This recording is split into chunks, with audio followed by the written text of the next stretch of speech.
In another world, a cold wind freezes to the bone, a mysterious wind as hard as iron. The protagonist is traveling in his carriage, observing the poverty around him, including rampant murders. He arrives at a city. In this era, the strong prey on the weak. Several people are working, others merely flirting, while some are vomiting from too much beer. Liu Feng, watching this world, thinks he has made a lot of money by reselling around. He is looking for a place to live for a while and then enters an establishment, going straight to the counter to talk to the attendant. As he approaches, he quickly grabs a glass, and without wasting time, asks the attendant to sell him the tavern. The girl is speechless at hearing this out of the blue. The protagonist smiles and asks if it's okay to sell to him. The girl starts to think this person is crazy. After all, the tavern is deserted and he still wants to buy it. In his mind, all he wants is a place to stay. And besides, if he opens an inn in that tavern, it will make a lot of money. He thinks this and again tells the attendant that he wants to buy that tavern right now. The girl gets annoyed and says it's not for sale. The protagonist, frustrated, says he can pay a lot of money for that place. At this moment, two people overhear the conversation. One person approaches saying that if money is no problem, he should just buy a city. Liu Feng turns around startled to see who spoke that absurdity. It was Baron Carter accompanied by his son Fez. The protagonist finds it strange a baron would want to sell his city after all, from what he knows about Carter. He is very wealthy. He thinks this and immediately asks why he wants to sell it. After all, it is his inheritance. The baron remains silent for a moment, takes a deep breath, and says that unfortunately, he is getting old. Moreover, the young ones are not living up to his expectations. He makes a drama saying that he just wants to sell his domain to be able to travel to a big city and retire peacefully. Liu Feng can't believe the absurdities he's hearing and asks how much he wants to sell the city of Xiyang for. Carter gets serious, gives a bizarre smile, and then completely changes his appearance, saying that he is selling for only 100 gold coins. The protagonist is utterly flabbergasted at this price and asks if he is insane. 100 gold coins would be around 4 million sheep. It would buy 500,000 cattle. The protagonist imagines he could have financial comfort for 3 generations with 100 gold coins, so he is not foolish to fall for something like this. The baron asks if it's too expensive, because if that's the case, he can grant a noble title as well. Liu Feng responds that there's no chance at that price. Suddenly he looks to the side and is startled to see a sword pointed at his neck. It was Carter's son giving a sinister smile. He even tells Liu Feng that he should feel honored that Carter wants to sell the city to him, and he still dares to refuse. The protagonist is terrified, as they are forcing him to buy an entire city. The baron intervenes and asks both to calm down because the price can be discussed. He then turns and asks the protagonist how many gold coins he thinks is appropriate for a city. Liu Feng responds that the issue is not that, it's that he doesn't have 100 gold coins. In fact, he doesn't even have 30. Carter gives a huge smile and says it can be for 30 gold coins and immediately says that the negotiation is closed. Liu Feng is in disbelief at this and changes his expression, thinking it's strange the baron accepted just 30 coins, considering it's a city. The baron says he's only making this price because he looked at the protagonist's face and felt he should give a special discount.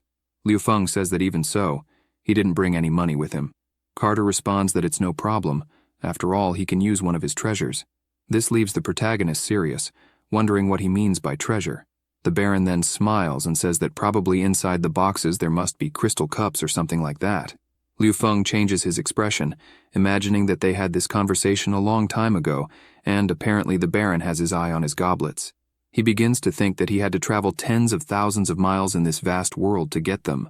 He reached one of the most popular and distant stores in the East, the famous Run Yi story. At the time, they were having a special offer, 5 goblets for 10 reais. He even explains that he bought the goblets with the highest bid, and therefore if the baron wants anything beyond that, he won't have it. Carter and his son's eyes light up after hearing that story. The baron immediately begins to admire the goblets and says that he had the privilege of seeing one of them when he was at the Duke's palace, and they were not as clean and magnificent as those. The protagonist can't believe it after all. They are crystal goblets. Apparently the people of that world are easy to deceive. His theory must be right, since both the baron and his son couldn't stop admiring them. Liu Feng can only imagine that, if that was the case, he should have bought more of them, but he can return at least once a day. The baron approaches and asks the protagonist if he has other treasures there with him. This makes him worried, since apparently those bastards want to discover more valuable treasures, Definitely this is not good after all. They could even kill him for the treasures. He, smiling, begins to think that if a goblet is considered a treasure, then his other items will cause a problem, so he must keep them in his storage space. He thinks about this and says that he will open the chest to show what he has. Before opening it, he uses his spatial storage magic, making some of the treasures disappear from inside the chest. After that, he begins to open the chest, leaving the Baron in anticipation of what treasures there might be inside. Liu Feng, smiling, opens it and says that those are his other items and asks if anything interests Carter. Inside the chest were only 2 pots and a cloth. The Baron is frustrated, saying that none of that interests him. The 3 prepare their horses and then begin to travel towards the city of Yang. The protagonist admires the wheat fields near the city, saying they are growing very well. Carter, smiling, says that it is indeed true. Everyone continues their journey while the Baron explains that in that region, one must be careful with horse thieves who appear during the harvest time to steal the grains. As they approach, Carter smiles and points in one direction, saying that there is the city of Yang. Huge buildings could be seen that left the protagonist completely amazed, to the point of saying that it really was worth the price. The Baron coughs lightly and says it's not in that direction. He points again, saying it's in another direction. This completely confuses the protagonist, making him widen his eyes as he looks in the new direction. Carter then points to the correct place, saying that that is the one and only city of Yang. The city sign was all destroyed, as well as the houses. This makes the protagonist cry, since he suspected that. However, with not much to do, they enter the city. His frustration was such that even if it were raining money from the sky, he would not have the spirit to pick it up. They then begin to walk through the city. The protagonist observes a child asking his mother if there is bread in heaven. As he continues his journey, he hears some people calling them leeches, yet other people begged them to have mercy on them. The protagonist just continued on his way until he approached the top of a tower. At this moment, the citizens are furious with the tax values, shouting that the authorities there are leeches.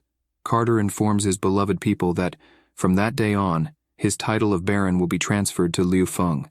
He then smiles and says that this will already happen at that moment. The outraged citizens only ask that the new Baron not increase the value of the taxes, but they are already frustrated, calling the lords leeches. Carter turns to Liu Feng and says that the city is now in his hands. The protagonist looks down, towards the people, and smiles, saying hello to everyone. He tries to make an announcement, but everyone starts to shout, saying that the new lord is a screwed-up person who should leave there. The villagers are enraged, saying all their money has been sucked dry, and they begin to throw stones towards the protagonist. The crowd keeps shouting from the top of the tower. Liu Feng, disappointed with everything, says that now he knows why the wretched Carter wanted to sell the city for so little. The population continues to call the new lord garbage, while Carter nearby yells at some men, saying that a person has been seriously injured and hungry for a week, and yet they couldn't defeat her. The wounded men apologize but say that the person is extremely strong, and frankly, they won't be able to take her with them. Carter becomes completely furious, calling everyone there useless, but soon changes his expression, saying he had an idea. He rides his horse up near the tower and shouts to the new lord of the city, saying he left a secret gift in the castle's prison. The protagonist finds this odd. Carter warns that he should hurry to see this gift, because if he takes too long, the castle will be demolished. Liu Feng becomes desperate, not wanting a precious castle to be demolished. He immediately runs to the castle, wondering what the hell is inside the prison. As he approaches the castle, he immediately opens the doors. There were rats running everywhere, as well as some torches lit illuminating the place. The protagonist proceeds with his lantern lit, wondering who is crazy enough to leave a gift in that bizarre place. He approaches a grate and asks if there is anyone there.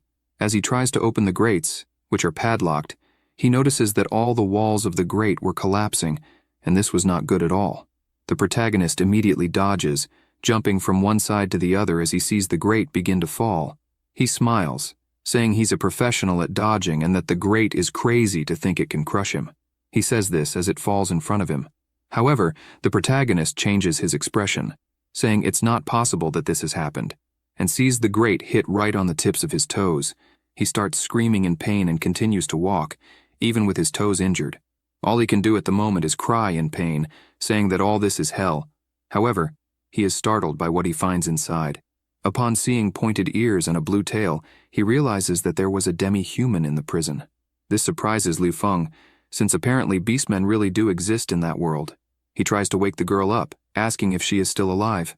The protagonist notices that she is trying to say something, and getting closer, hears her asking for water. He starts to get worried, and looking at the girl, asks if she is the so-called gift Carter spoke of. He closes his eyes and imagines that he cannot simply do nothing and watch her die. Liu Feng then decides to use his spatial storage ability, making several waves appear in his hand. The waves get bigger and bigger until several items appear in front of him. The items are inside his spatial storage ability, and the protagonist decides to see if there is anything the girl can drink. Then, he sees an energy drink that will probably be very good for the girl. He picks up the bottle and brings it to the girl's mouth. She remains with her eyes closed until she starts to tremble and finally opens them. After that, she spits all the water towards Liu Feng, leaving him completely scared. He asks what the hell that was, but without realizing it, the girl stands up and kicks him in the face, throwing him far away. Blood starts coming from his nose as he asks what the hell is happening. The girl doesn't waste any time and starts to run, jumping in various directions extremely fast. She jumps on top of the protagonist and prepares her huge nails. Liu Feng starts to scream in desperation, asking for help and imagining that now it will be his end. Various memories pass through his head, from when he was younger even to when he flirted with girls. He starts to cry, imagining that he hasn't even snagged a beautiful and rich young woman, and just at the peak of his life. At this moment, he notices something strange. The girl, weakened, faints onto his chest. Relieved, since he seems to be safe now, Liu Feng decides to take the girl to his castle as the sun is very strong that day. After placing her on the bed, he is amazed, not having expected the demi-human girl to be so beautiful. He notices a brooch inscribed with Mina, and thus discovers that is her name. At that moment, all Liu Feng can think about is why Carter had locked this girl up in the dungeon. Just then, Mina's stomach begins to rumble loudly, embarrassing the protagonist as it seems she fainted from hunger. He decides to fetch some rice from his spatial storage to make porridge. However, a leaf flies out of his portal. It drifts out of the room without Liu Feng noticing, floating through the balcony and hitting an old man in the head in the city. The man grabs the leaf, wondering what the heck it is, and then is completely surprised to see what is written on it. He holds up the leaf and shouts for everyone to come over and see what's on that leaf. The porridge is finally ready, and the protagonist begins to blow on it to cool it down a bit. He then brings a spoonful towards the beast woman, placing a bit in her mouth since she needed to eat. Mina gradually wakes up and soon recognizes the smell, wondering if it's coming from the porridge. Suddenly, she opens her eyes and sits up startled. She yells at Liu Feng, saying the smell is coming from him, then immediately extends her claws and grabs his neck, asking what he made her eat. She asks this while preparing to attack if she needs to defend herself. Concerned, the protagonist simply replies that it is rice porridge. The girl leans down to see what it really is, coming very close to his face, which embarrasses him. She notices the beautiful dish and then says that it really is rice porridge. She starts to lick her lips but then changes her expression, thinking she needs to control herself. After all, humans are not kind, as they live capturing beasts. She says this, but then her stomach growls loudly, basically saying she's starving. Mina stands up and tells Liu Feng to eat some of that porridge. He responds that it's no problem, and then turns the dish up to his mouth. He smiles, saying it tastes quite good. However, that does not convince the girl, who starts yelling at him to eat another bite this time. He responds that it's no problem, and in fact, he will eat until there's nothing left. Mina watches the protagonist eat the whole bowl, and then imagines that this human must not really want to hurt her. After all, he has had several opportunities but did not do it. After that, she just asks for more and more bowls until Liu Feng starts to worry, asking if she's okay. Mina responds that she finally got full after eating dozens of dishes of porridge. The protagonist looks at it nonplussed, as the girl ate enough rice porridge for an entire month. Mina starts to find it strange, as humans are not so formidable in that way. She then orders him to let her go, or he will suffer the consequences. He can't believe that the girl just ate all that porridge and now is walking out on him. However, he says that the door is right there, and no one will stop her from leaving. She begins walking towards the door until she hears Liu Feng asking her to be careful outside. He asks her to make sure not to get captured again by some other fool. Mina is puzzled, as this boy is so different from other nobles, especially seeing him smile that way. She becomes thoughtful about this, but then her ears start to twitch, and something catches her attention. Immediately she jumps towards the protagonist, calling him a scoundrel, as there probably is an ambush outside. Mina grabs Liu Feng's neck while saying she's sure there's an ambush waiting for her outside. He starts to cry, as this woman is very suspicious. He gets upset and says he's the only one in the castle, so how on earth would there be anyone there to set up an ambush? And he asks her to stop it since this is the second or third time she's grabbed his neck. At that moment, someone knocks on the castle door. It was the entire town population screaming that the Lord is a bloodsucker and demanding that he open the gate. The girl yells that she won't be fooled this time. He, not understanding anything, says he has no idea what's going on. The villagers start invading the castle, screaming to kill everyone inside. The castle is in chaos at this moment, and the situation worsens when everyone reaches the bedroom door. Several people were ready to break down the door using a handheld battering ram. The two hear all the noise at the door. Liu Feng quickly tells the girl to hide, as he doesn't know what the people intend to do. Mina tightens her grip on Liu Feng's neck, which irritates him, making him yell that if he wanted her dead, she would have been dead a long time ago. This makes her think, as it really is true. After that, the bedroom door is broken down, and then Shinke points forward, shouting that the Lord is there. They start running while he screams not to let Liu Feng escape. At that moment, several people surround the protagonist, pointing various weapons at his face, making him ask what's going on. Someone approaches, shouting for the city's lord. He turns and sees an old man named Ba Fu accompanied by some citizens. He says his people have nothing left, so why would he want to increase the collection tax? Liu Feng shouts in outrage, saying he didn't raise any collection tax. The old man then shows a scroll, asking what this is. The protagonist imagines that it isn't his, and if he remembers correctly, he sold a batch of straw paper to Carter as lamb skin parchment. After remembering this, he says it's lamb skin and probably came from the castle itself before his arrival. The villagers shout that this is a lie and that many of their brothers have died from hunger because of these absurd taxes. Everyone gets outraged, saying that the Lord is a devil incarnate. The protagonist is indignant, as all the anger is falling on him, when all he did was sell a batch of paper. The villagers scream, saying they won't let him live, since nobody there is able to live with the absurd taxes. Shinka grabs his weapon and runs towards Liu Feng, saying he will take his life for all this. He begins to worry about the direction the situation is taking. Suddenly, a rock hits Jinki's hand, making his scythe fly away. The scythe falls, and Mina steps forward, asking everyone there to stop what they're doing. She gets serious and says that, according to the law, if any civilian kills someone of nobility, they will pay with their life. Not just the rebel group, but their entire family will also die. She points her finger and says that everyone there, as well as their families, will go to the gallows if this happens.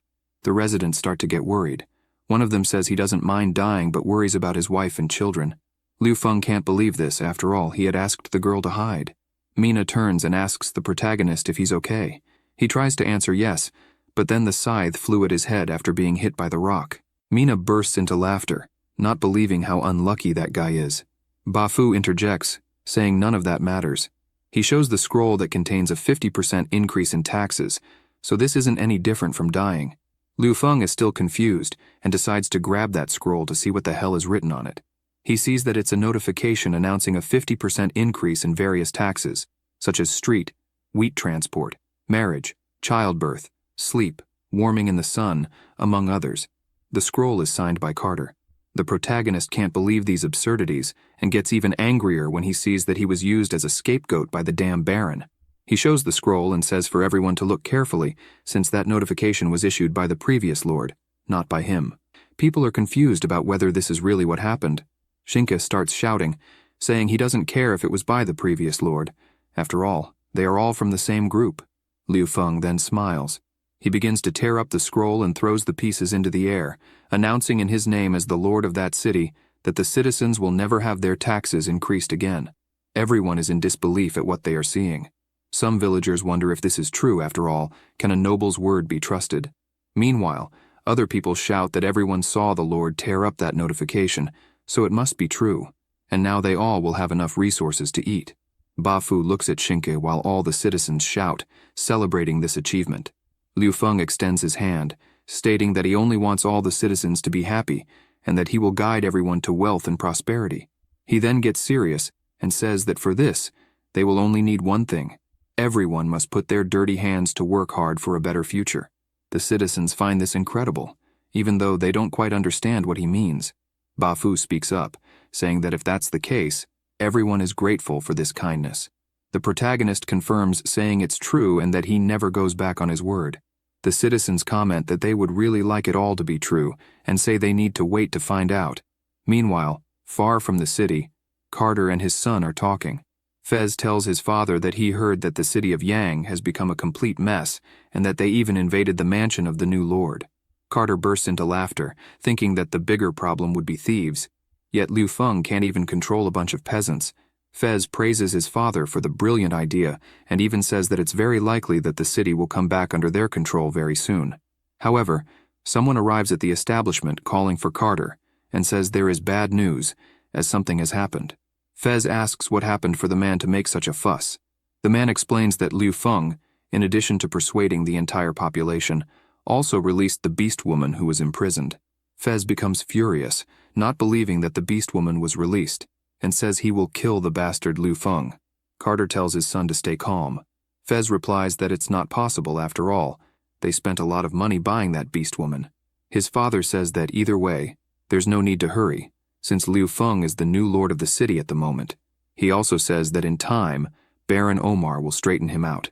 This catches Fez's attention, who is surprised again, saying his father is really a genius. Back at the protagonist's castle, he is lying down after finally managing to calm down, since what happened scared him a bit. He takes a deep breath, saying he needs to calm down a bit more. At this moment, Mina approaches the bed and says that she is also leaving there. This catches his attention, and he quickly sits up, telling Mina that her injury is not fully healed yet. He explains that if she leaves in such conditions, she will be captured as easily as taking candy from a child. The girl gets angry, saying that if anyone approaches, she will just kill them. Liu Feng takes a deep breath and asks Mina to stay a little longer in the castle until she recovers. After that, she can leave. After all, he wouldn't be able to do anything against her anyway. Mina explains that no human is good, so why would he be kind to her? He tells her that it's boring being the only one in that huge castle, so if she stays there keeping him company, they could at least talk to distract themselves. This makes Mina thoughtful. After that, she decides to accept. Since Liu Feng couldn't harm her because of her strength, Mina decides to go to a hot spring in the castle, which was quite warm. She removes all her clothes before entering the water. She slowly enters until she is completely submerged. She is happy, as it has been a long time since she took a good bath, especially a warm one like that. However, her injuries start to hurt, causing her to close one of her eyes and moan a lot. This reminds her of when she was imprisoned and the diabolical humans would appear asking if she was hungry. She was content, saying that she was indeed hungry, but they only gave her a small piece and beat her severely. In the end, she would faint inside the cell. She remembers when Carter bought her for a silver coin. She could not forget the face that had mistreated her for so long. These memories make her furious, and she slaps the water, declaring that all humans are not only disgusting, but also liars. At that moment, the protagonist is watching everything from the door, aware that it is wrong. However, he can't help himself, as he is merely curious to understand the differences between humans and demi-humans. Moreover, he wants to broaden his horizons. He remains infatuated, peering through the door. His eyes continue to sparkle as he observes Mina's beautiful body. At that moment, he falls backward, thinking that it's all too exciting. She hears something, thanks to her extremely keen sense of smell and hearing. She asks who is at the door, having heard something. The protagonist yells out, saying he's there to deliver something for her to wash with. He opens the door further and throws a bar of soap into Mina's hands. She looks at it closely and thinks it smells very nice. She approaches closer and notes that it also has the scent of humans. After that, Liu Feng immediately runs to his room and starts looking at some papers. He begins to flip through the papers to pretend that he is focused on some work. Mina then enters the room, and the protagonist immediately looks forward. The girl feels embarrassed and says that the clothes are a bit short, as they don't fit properly. The protagonist is captivated by such beauty, as he was standing before a freshly bathed Catwoman. This is something he could never see in another world. He can't take his eyes off her beautiful body. Mina notices this and asks where he thinks he's looking. He averts his gaze, saying he's looking nowhere in particular. He points to the side and mentions that he prepared some rice porridge for her. The aroma catches her attention while she thinks it smells very good. She awkwardly thanks him for the porridge but warns that if he's planning something, he'll be in big trouble. He asks her to relax, asserting he would never dare do anything. She then grabs the porridge and makes it clear she'll kill him if necessary, because humans are always scheming against the beasts. Liu Feng feels embarrassed, saying that at least he is different. The girl then sits down and says he really isn't the same. She smiles and adds that this is because he is a human who peeps on others taking a bath. The protagonist is completely startled, thinking he has been caught, and to make matters worse, if people find out, he surely won't be able to live there. She then begins to eat her porridge, thinking it's quite tasty, but she thinks she needs to set the porridge aside since she has something to warn him about. She tells the protagonist that he better start packing his bags, because in a few days he probably won't want to be the lord of that city and will just run away. The protagonist asks what she means by that. She puts the bowl on the table and says that there are only 20 days left until the autumn harvest, and when it comes, the horse thieves will appear to loot the harvest. She explains that this group of thieves could end up killing him, and afterward, they will take over the castle for themselves and thus become the new masters of the city. Mina mentions that the protagonist doesn't have a single soldier at his disposal and yet isn't fleeing, which means he is there wanting to die. Liu Feng is frustrated to learn this, as it seems he was deceived by Carter. After all, by buying that city and titles, he dug his own grave. Mina stands up and says that it's all so bad it makes her want to travel south. Otherwise, she could stay and watch the foolish humans kill each other. The protagonist asks what she means by that, and also if she, by chance, is afraid of the horse thieves.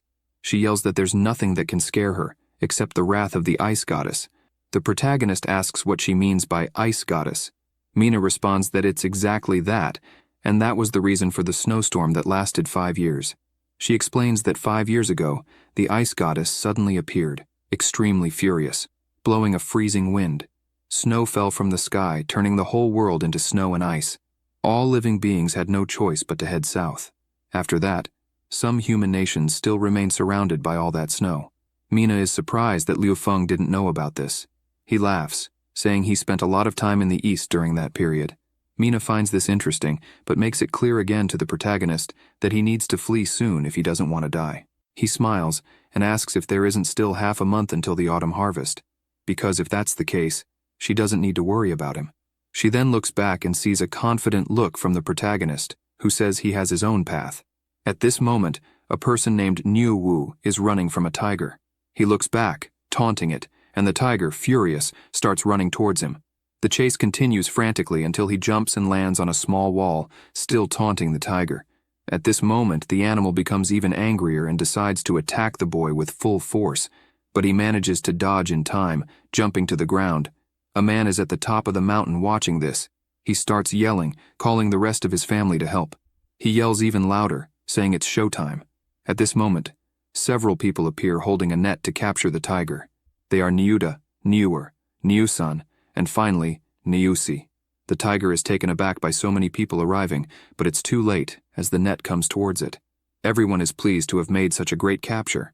They decide to head to the city, as it has been a long time since they visited it.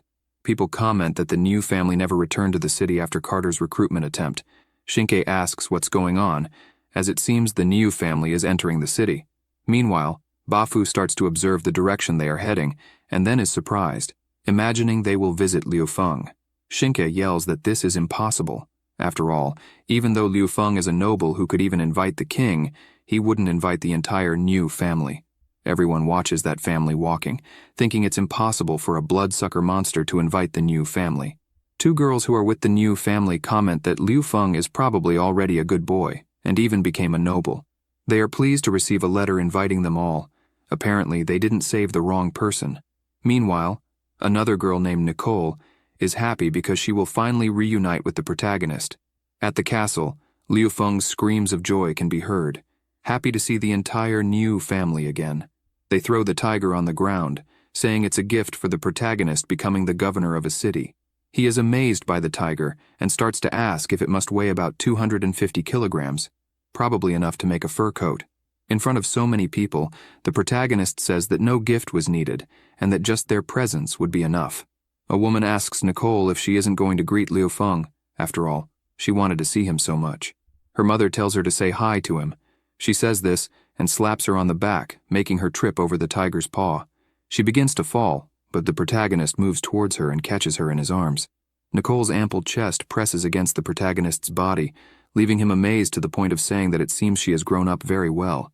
He gets embarrassed, as his nose even starts bleeding with the perverted thoughts he was having. Meanwhile, Nicole, all innocent, asks if he means she got taller. He, not wanting to be blunt, says yes, that since they haven't seen each other for so long, she seems much taller. Her parents burst into laughter and say that the greetings are over, and now it's time to discuss business.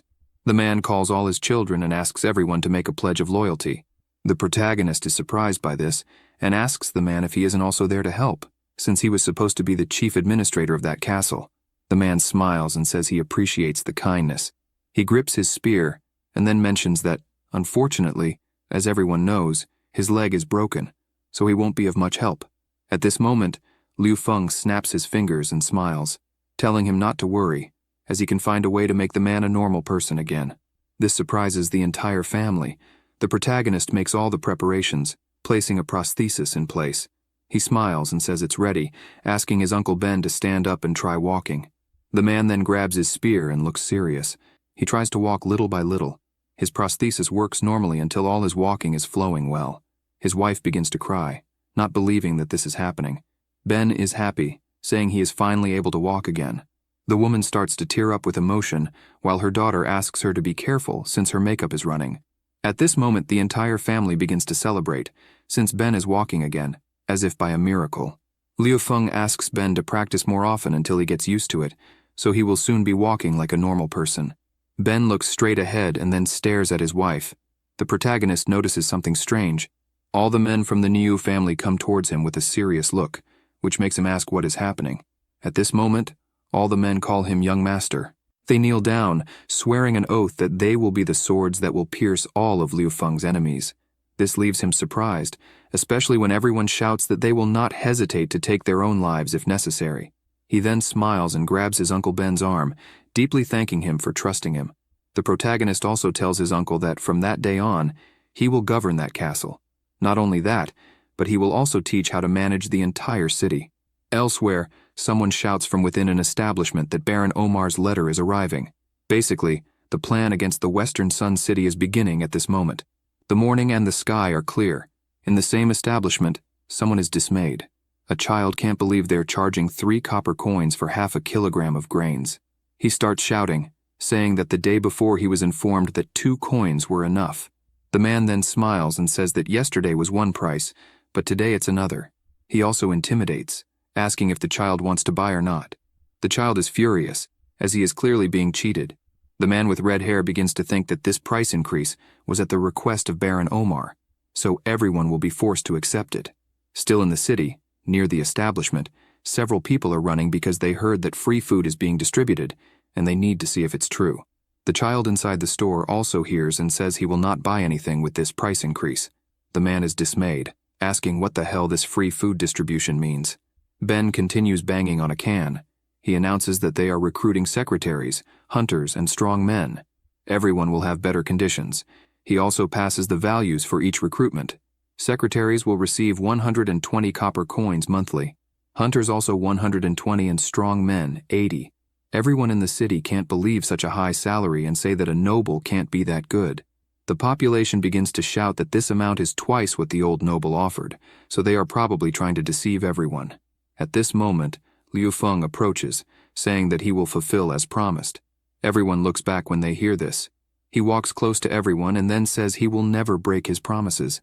The sun is getting stronger in the area, and Liu Feng begins to walk among everyone in the city. People are amazed, shouting how handsome the protagonist is, besides wearing clothes that they have never seen in their lives. They look at the beast woman and say that even the demi-human is wearing a quite elegant maid's outfit. Both approach Ben, and the protagonist says he will take over from there. His uncle says that's fine. The protagonist then makes it clear that everything in the announcement is true, but the candidates will need to pass a test first.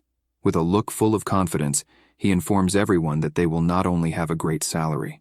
At this moment, a delicious smell catches everyone's attention.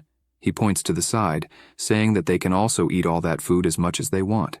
People approach, saying the smell of that roasted wild boar is divine. Others see a delicious dish that, incidentally, smells very good. The population wonders if they should try it. After all, they have nothing to lose. Shinke, starving, says that it seems everyone is eager, but if it's a trap, it will be terrible. Bafu says it's no problem. If that's the case, he will take the lead and try the food first. The protagonist sits down at a table and then asks who will want to be the first. Bafu quickly starts to jump, shouting that he wants to try. Confident, he says he wants to apply. He then approaches the table and says he wants to try for the secretary position. He even wrote some things. Liu Feng reads the letter, in which Ba Fu says his dream is for everyone in the city to eat until they are satisfied, in addition to having clothes and a warm place to live. The protagonist finds it interesting, as Ba Fu not only writes very well, but also cares a lot about people's welfare. He tells Ba Fu that he passed the test and that, from that moment on, he will be the secretary of the city of Yang. Nicole also immediately serves Ba Fu a bowl of noodle soup and roasted pork. Ba Fu starts to drool seeing those incredible dishes and quickly grabs the food, saying that this humble old man will taste it. He begins to eat and his expression completely changes. People are shocked to see the old man's expression and ask what's wrong. Could the food really be poisoned? Shinke grabs a machete and starts to shout, saying that it was indeed a trap. She begins to shout, saying she will save her uncle Ba Fu and charges at the protagonist. Mina immediately prepares to defend. However, at this moment, Ba Fu begins to cry, saying that the food is extremely delicious. Shinke falls to the ground, unable to believe that all the old man's expression was because he was enjoying it and not because of poison. Ba Fu says he has never eaten anything so delicious in his life and probably lived wrong all this time. Shinke is annoyed with her uncle. After all, he used such a scary expression when he was actually excited. People then start to consider applying for a position. Some want to try to be secretaries, since they are literate, and others want to try for the position of soldier. Niuda then presents the recruitment field, saying that those who manage to pass all the obstacles correctly will be approved in the test. Shinka observes that everyone is trying something, so probably she should too. The protagonist goes up to the top of the castle along with Mina and Nicole to watch people passing the tests. He says the situation is perfect, as he didn't imagine so many people would be so enthusiastic. The protagonist pats Nicole on the head, thanking her for working so hard to help. She gets embarrassed and says that he taught her well. The protagonist then decides to thank Mina too, but she steps back and shouts that he only needs to speak, he doesn't need to touch her. He gets embarrassed, as he just wanted to thank her. After all, the idea of attracting everyone using food was very good. Mina just steps away saying that's fine, while the protagonist is upset because he almost managed to stroke her ears. Nicole observes and wonders what that girl means to Liu Feng.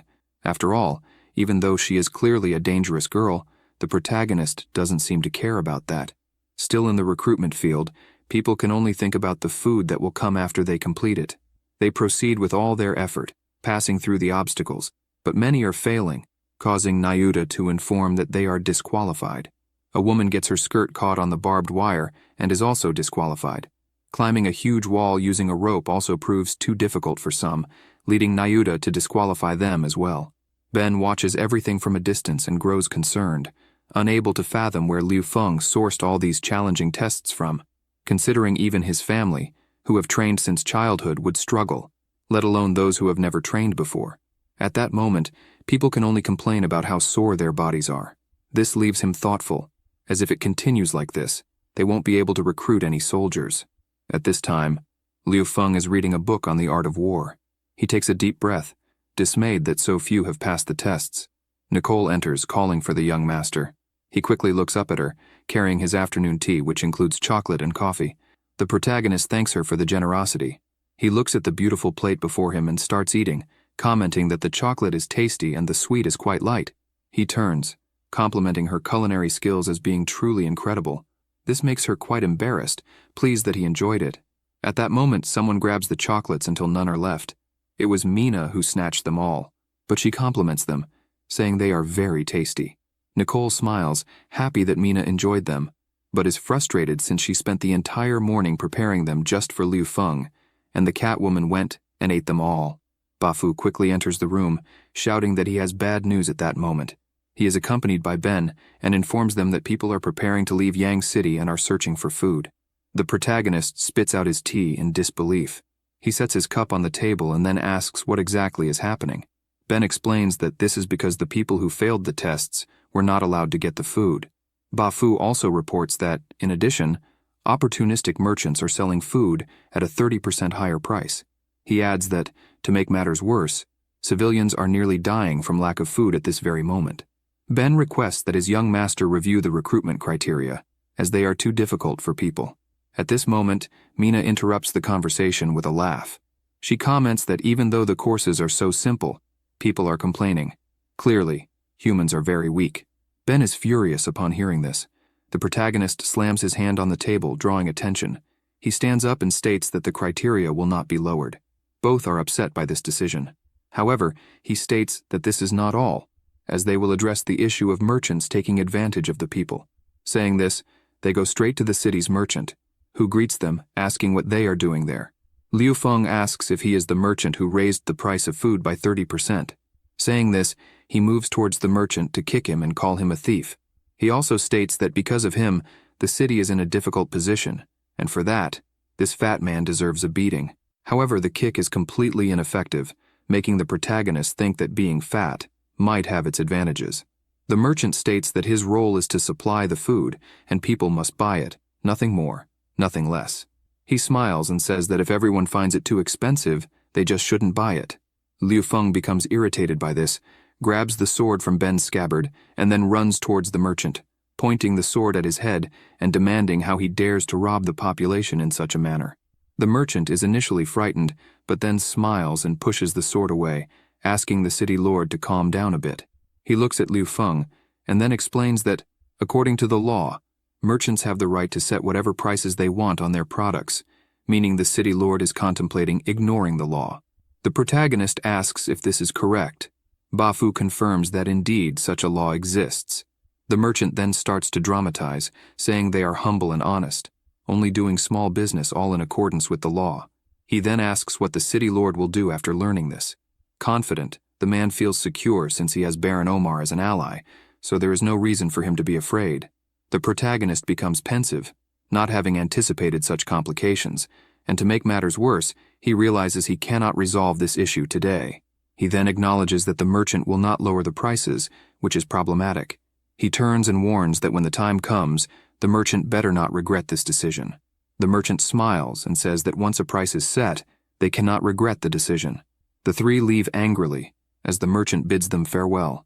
The city's people are desperate, as the prices of everything have soared, and if it continues, they will starve before the autumn harvest. Bafu walks among the people as they complain about the seasonal price increases. He then posts an announcement. People gather around asking what is written on it. The notice states that there will be a campaign to rebuild houses, and for this reason, they are recruiting artisans, masons, and stevedores. The wage is 1/2 kilogram of wheat per day. Those responsible for the construction and who are literate will receive a salary 20% higher. People ask Bafu if what is written is true, if they really need so many workers. The old man gives a slight cough and then confirms that the announcement is 100% accurate. If anyone there wants the job, they can start immediately after applying at the city lord's mansion. People get excited, always trusting Lord Bafu, and say they will definitely apply. As the day progresses, Bafu continues to explain the entire project to those who applied. They quickly start working, some cutting wood and others carrying sand. Some are preparing cement, while others are nailing the boards. Everyone is happy to have work. After a while, it is announced that food will be provided, and they should form a line to receive it. The population is relieved, as they will finally eat. Meanwhile, at the merchant's establishment, 2 people are talking to him. They can't believe that in the last few days, no one has bought food. The merchant says he doesn't care and that everyone can starve for all he cares. The man bites his fried chicken and tells everyone to stop talking nonsense. After all, they are just overestimating that young boy. The 2 men say that the problem is that the city lord is giving away food for free to the population, so how on earth will they sell their grains? The merchant raises his hand and says this will last at most 3 days.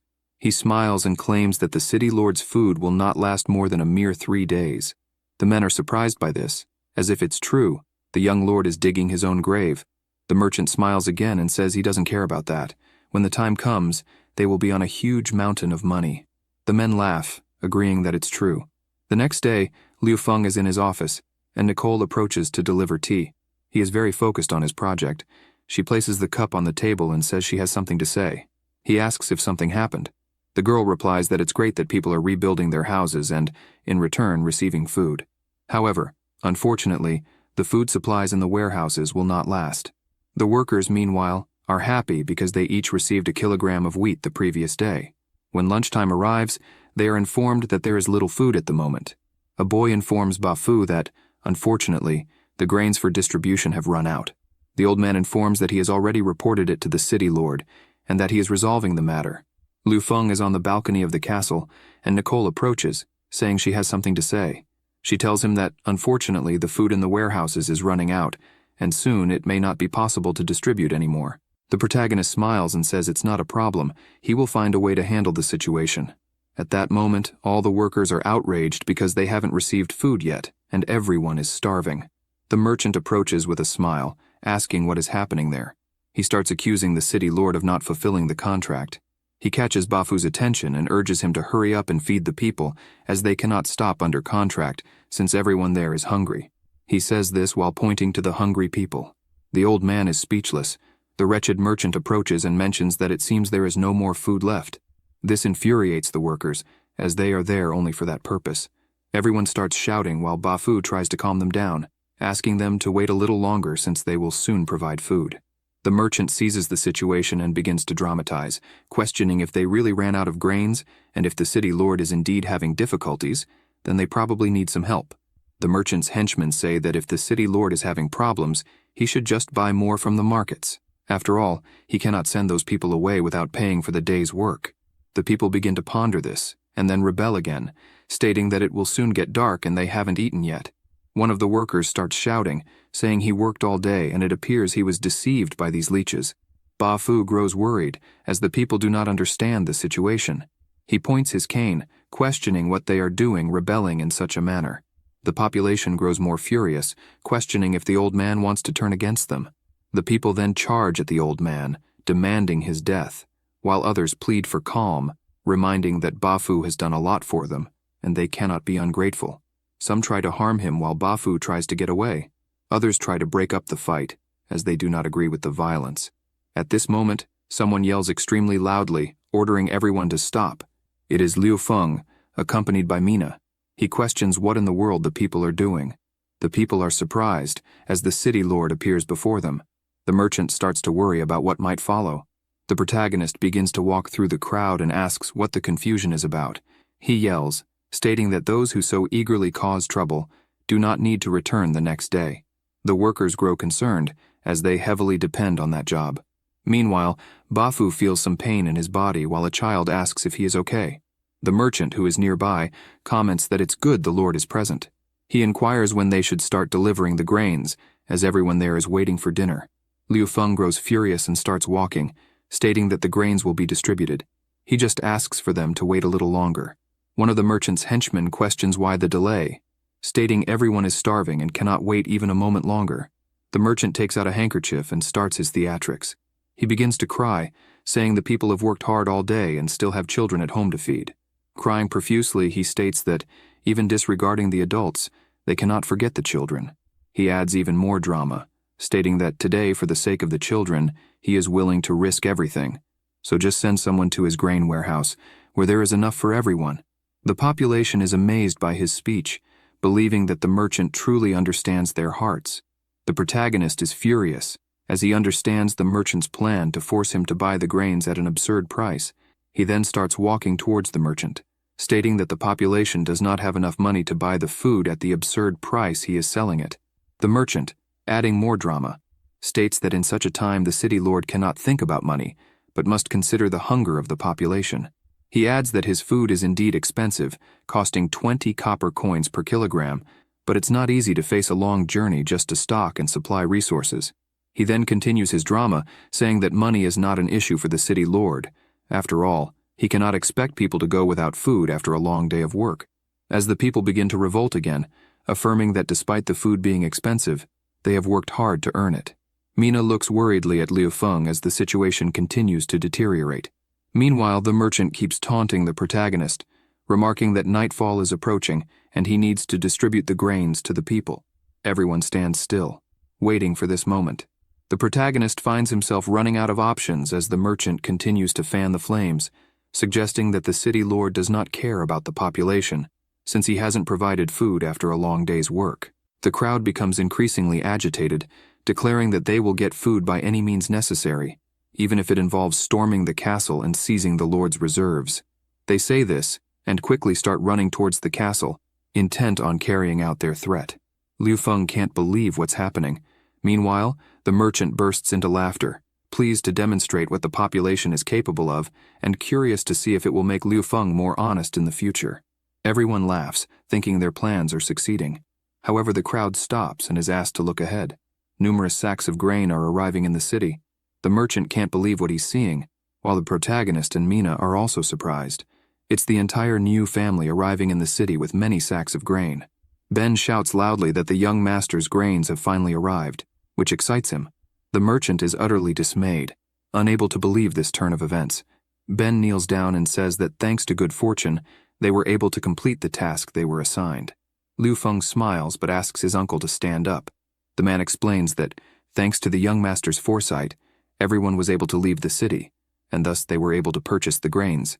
He shows that the requested quantity was successfully obtained. The protagonist then calls Ba Fu and asks him to spread the following orders. He shouts to proceed with distributing grains to everyone. The population is extremely pleased, lifting Liu Feng into the air and tossing him up, shouting, "Long live the Lord! May he live forever!" This makes him extremely happy. Meanwhile, the merchants watch from a distance, worried, wondering what they will do now. The man with red hair admits that unfortunately this time they were caught, so they need to wait and see. As night falls, the protagonist is sleeping deeply, exhausted after a long day. At this moment, someone grabs the doorknob, enters the room, and stands before Liu Feng. It's Nicole, who is smitten by the sight of the sleeping protagonist.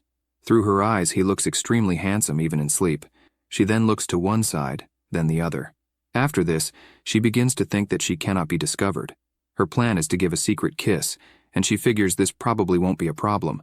She moves closer to kiss the protagonist, but is interrupted by Mina, who asks what she is doing. Nicole jumps back, claiming she was doing nothing, but Mina finds this very suspicious. The girl asks why Mina moves around places without even making a sound. She replies that it's normal, after all, she is a Catwoman warrior. The noise wakes Liu Feng, who then gets up, asking what happened. Nicole is desperate, trying to justify why she's there. She then explains that she came to the Lord's room to deliver his breakfast. Extremely embarrassed, she says that's the only reason she's there, just to deliver breakfast. Liu Feng thanks her, acknowledging Nicole had a long day. Mina starts eating the cake too and mentions that the issue about the training field is ready. The protagonist is excited, starting the day with great news. He compliments Mina, calling her really his mascot. She leaves the room telling him to just take care of things quickly. Nicole finds the Catwoman's attitude terrible and doesn't understand why Liu Feng protects her so much. If you enjoyed this video, subscribe to the channel, hit the bell icon, and like the video. Thank you.